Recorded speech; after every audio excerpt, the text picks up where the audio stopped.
اعوذ باللہ من الشیطان الرجیم بسم اللہ الرحمن الرحیم رب اشرح لی صدری ویسر لی امری واحلل عقدۃ من لسانی یفقہوا قولی۔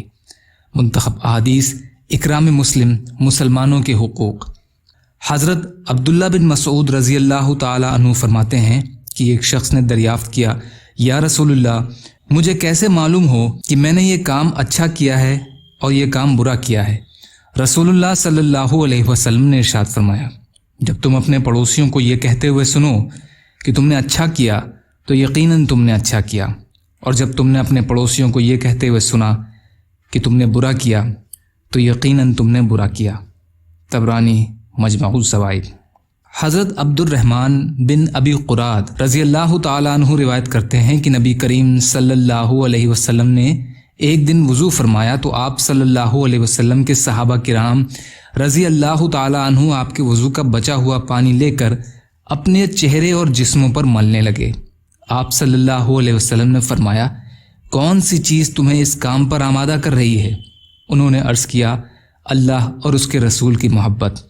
رسول اللہ صلی اللہ علیہ وسلم نے ارشاد فرمایا، جو شخص اس بات کو پسند کرتا ہے کہ وہ اللہ اور اس کے رسول سے محبت کرے، یا اللہ تعالیٰ اور رسول اس سے محبت کریں، تو اسے چاہیے کہ جب بات کرے تو سچ بولے، جب کوئی امانت اس کے پاس رکھوائی جائے تو اس کو ادا کرے، اور اپنے پڑوسی کے ساتھ اچھا سلوک کیا کرے۔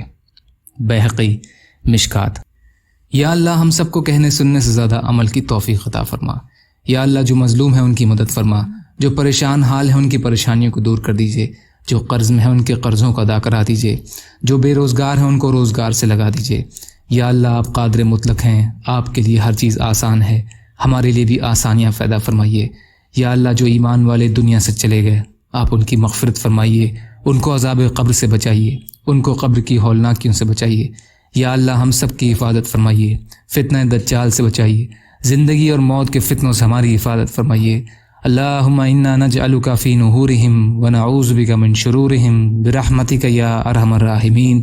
لا الہ الا اللہ محمد رسول اللہ۔ السلام علیکم۔